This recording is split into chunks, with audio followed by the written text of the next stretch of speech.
Hello मित्रांनो, स्वागत आहे तुमचं माझ्या यूट्यूब चॅनलमध्ये।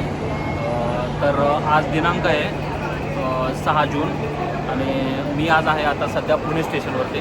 तर आपली भरपूर दिवसाने भेट होत आहे ॲक्च्युली की कारणच तसं आहे की आता आपण जाणार आहे एक नवीन शहराला भेट देण्यासाठी आणि त्याच्या अगोदर मी कुठे जात आहे हे सांगण्याच्या अगोदर थोडंफार मी तुम्हाला एक हिस्ट्री सांगेन। तुम्हाला माहीत असेल आणि जरी नाही माहीत असलं तरी सांगेन मी की तुम्हाला माहीत असेल की आपल्या भारतीय हिंदू धर्माच्या ग्रंथानुसार आणि आपल्या सनातन धर्मानुसार 4 युग आहेत। त्यामधलं पहिलं युग म्हणजे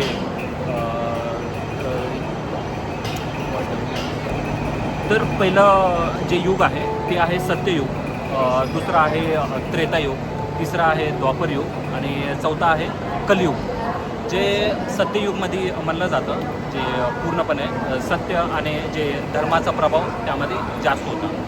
जे त्यानंतरनं जो दुसरा युग येतो त्रेतायुगमध्ये प्रभू विष्णूजीने प्रभू श्रीरामांचं अवतार घेतलेलं आहे। त्याच युगामध्ये वामनचंही अवतार घेतलेलं आहे आणि प्रभू परशुरामचंही अवतार घेतलेलं आहे, हे तुम्हाला माहीत असेल।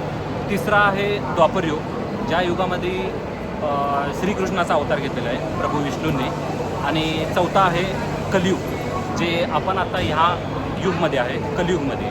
आणि तुम्ही आपल्या दैनंदिन जीवनामध्ये भरपूर ठिकाणी ऐकलं असेल की कधी कोणी काहीतरी वाईट केलं असेल किंवा काहीतरी वाईट वागला असेल तुमच्यासोबत तर नॉर्मली म्हणतात लोक की अरे हे कलियुग आहे, यामध्ये असंच घडलं जातं। तशाच प्रकारची गोष्ट कलियुगमध्ये आहे की कलियुगामध्ये जेव्हा पृथ्वीवरती जेव्हा पाप वगैरे जास्त होतील, अन्याय होईल, अहिंसा होईल, तेव्हा प्रभू विष्णू हे जी कलियुगामध्ये भगवान जगन्नाथचं जे अवतार आहे त्यांच्या रूपामध्येच मानवी रूपामध्ये ते कलीचा अवतार घेणार आहेत, कल्कीचा अवतार घेणार आहेत आणि कल्कीचा अवतार घेऊन ते कलीचा नाश करण्यासाठी ह्या युगामध्ये अवतार घेणार आहेत। आणि तर मित्रांनो, आता मी जात आहे पुरीला भगवान जगन्नाथजी यांचं दर्शन करण्यासाठी आणि स्वतःला मी खूप सध्या लकी समजत आहे, कारण हे आहे सध्या तुम्हाला माहीत असेल अधिक मास चालू आहे आणि हे भगवान विष्णूंचं एक प्रिय असं महिना आहे। या महिन्यातच त्यांचा मला ॲक्च्युली बोलावणं आलं दर्शनासाठी आणि मी जात आहे, मी माझ्या वाईफसोबत। तर सध्या आहे पुणे स्टेशनवरती, तर संध्याकाळची 5:30 वाजत आलेले आहेत। आता 6 वाजता ॲक्च्युली ट्रेन आहे भुवनेश्वरपर्यंत आणि तिथून पुरीला कसं जायचं आणि तिथं गेल्यानंतरनं मी कुठं राहणार आहे आणि दर्शनाचं टायमिंग, जिथं राहतो आहे तिथले प्रायसेस, जे काही तिथलं खाणं पिणं असेल आणि तिथं अजून आजूबाजूचे काही प्लेसेस असतील ते सगळं मी या माझ्या यूट्यूबच्या चॅनलमध्ये असेल, या ब्लॉगमध्ये असेल।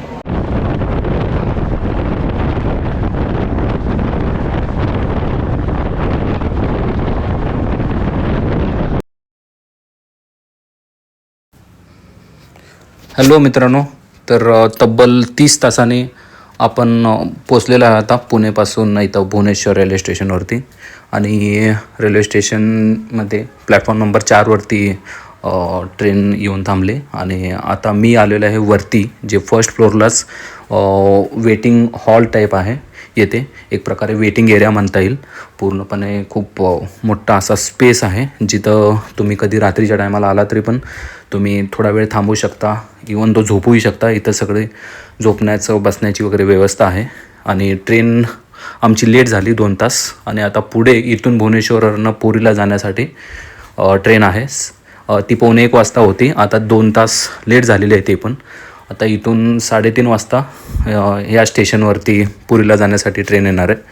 तर आपण आता पुरीला जाणार आहे, सकाळी 5 ते 6 वाजेपर्यंत पोचणार आणि तिथे रूमवरती गेल्यानंतर तुम्हाला परत फ्रेश होऊन बाकीचे सगळे अपडेट्स देईन।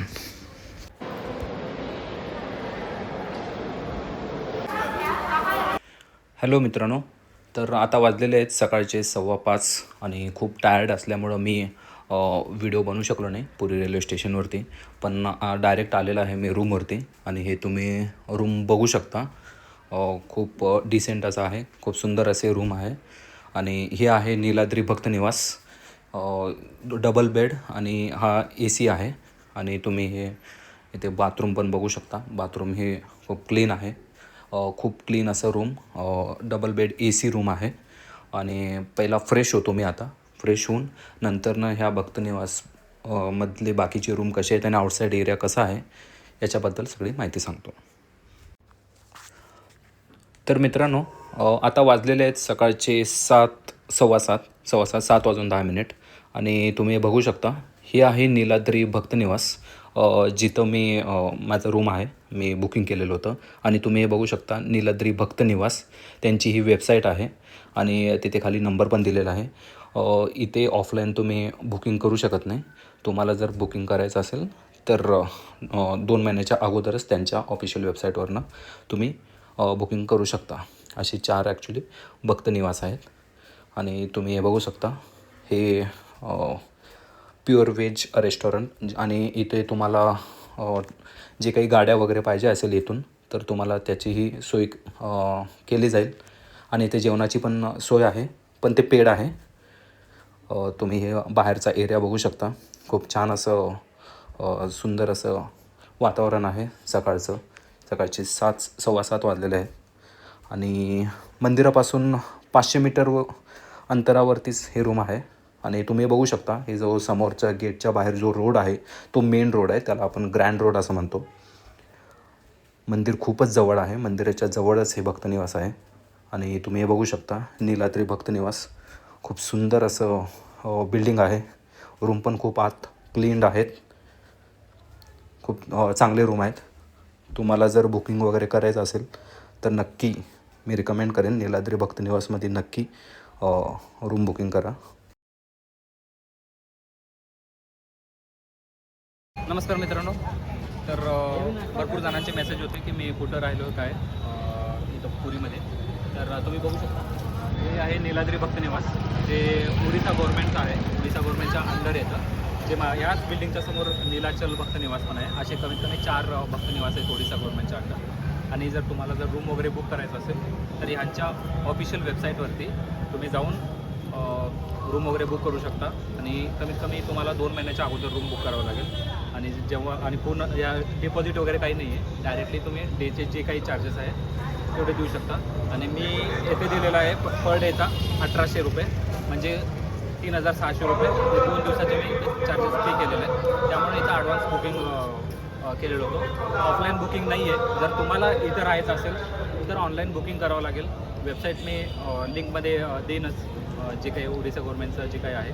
त्यामुळं जर तुम्हाला राहायचं असेल तर नक्की तुम्ही नीलाद्री भक्तनिवासमध्ये राहू शकता. मी रिकमेंड करेन. खूपच चांगलं आहे. रूम वगैरे तुम्ही बघा, नक्कीच या व्हिडिओमध्ये आहेत रूम. आणि पूर्ण आतला जे काय आहे खूप छान असे रूम्स आहेत. कम्फर्टेबली तुम्ही राहू शकता. आणि मंदिराच्या जवळच आहे, 500 मीटरवरती वॉकेबल डिस्टन्स आहे. हे मेन ग्रँड रोड आहे. तो ग्रँड रोड आणि मंदिराच्या समोरच्या साईडलाच नीलाद्री भक्तनिवास आहे. तुम्ही इथे बुक करू शकता. तुम्हाला इझी पडेल. थँक्यू.